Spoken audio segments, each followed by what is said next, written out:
Manzoni, provocado pelo Lindbergh Farias, Alexandre de Moraes impõe a Jair Bolsonaro um monitoramento 24 horas em sua residência, aí em Brasília.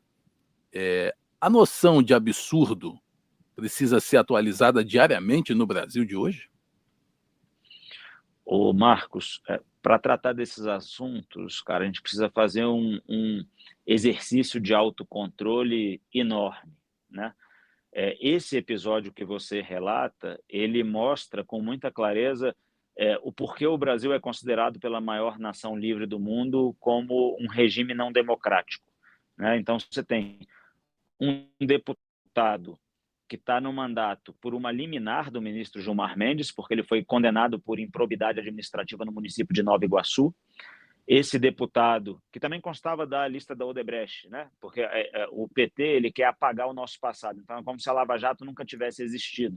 Mas esse deputado constava da lista da Odebrecht, da planilha da Odebrecht. Esse deputado foi até o condomínio onde reside o presidente Bolsonaro, fez o trajeto até a embaixada, viu ali que dava, sei lá, uns 10 minutos, e oficiou a Polícia Federal dizendo que existia risco iminente de fuga do presidente Bolsonaro.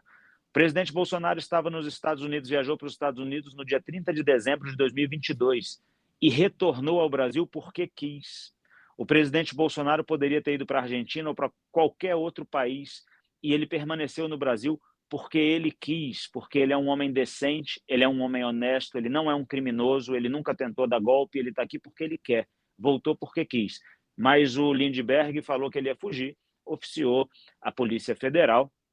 A Polícia Federal provocou o Ministério Público, a PGR, que peticionou, imagina, a PGR recebeu isso, levou a sério e peticionou no processo, pedindo que realmente fosse lá uma equipe da polícia para ficar lá 24 horas na casa do presidente. E o ministro Alexandre de Moraes deferiu o pedido.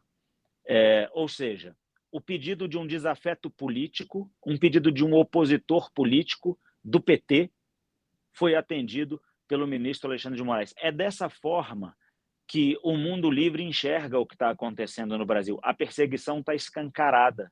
Eles não fazem a menor questão de disfarçar. Está posto. E isso que está acontecendo hoje com o presidente e com a família dele, de ter a polícia em frente à casa dele, e o pedido da polícia é para que fique dentro da residência do presidente. Isso é uma humilhação, né? É mais uma tentativa de humilhar o presidente e a sua família. É uma tentativa de um desgaste, de uma exposição política, de forma a tentar manchar de alguma maneira, de mais alguma maneira, a reputação do presidente Bolsonaro. Então, isso é vergonhoso, e o Brasil assiste a isso, Marcos, Monique, como se fosse a conta-gotas, né? Tem uma violação de direito aqui, aí o povo se manifesta, o povo se retrai um pouquinho, eles violam mais um direito, eles violam mais um, eles violam mais um, e isso está se tornando comum. O Brasil hoje, infelizmente, é um regime de exceção.